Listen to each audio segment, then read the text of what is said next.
Պարոն Սիմոնյան, նախ ինչպես կգնահատեք ընդհանուր բանավեճը, բավականին թեժ անցավ։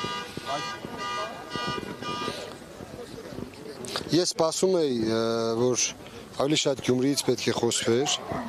չմոռանալով գնահատականը տալ իշխանությունների այսօրվա վայրագությունների, բայց ավելի շատ ակնկալում էի, որ հենց Գյումրիի ծրագրերից պետք է խոսվեր։ Իմ կարծիքով այդ գնահատականը գյումրեցին է տալու է ամսի 30-ին իր ձեռքի շարժումով, եւ մենք մեր կողմից կարող ենք ասել, որ պատրաստ ենք դառնալ մերան եւ միավորելով ամբողջ ընդդիմադիր դաշտը քաղաքացիական պայմանագրին իշխանազրկենք մարտի 30-ին։ Ի վերջո Սարիկ Մինասյանը կողմ էր, թե դեմ էր ազատատեսական գոտուն, հասկացաք, թե ոչ։ Սարիկ Մինասյանը ասաց, որ ցանկացած զարգացման ծրագրին կողմ եմ, բայց ես չհասկացա ազատ տնտեսական կոդին համարում է զարգացման ծրագիր թե ոչ, բայց իրենց իշխանության բազմաթիվ մարդիկ քննադատեցին ինձ,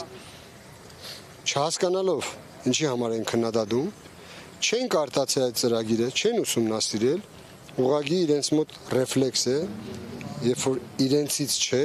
ուրեմն պետք է քարնեդել, պետք է քննադատել, որը եւս մեկ անգամ փաստում է,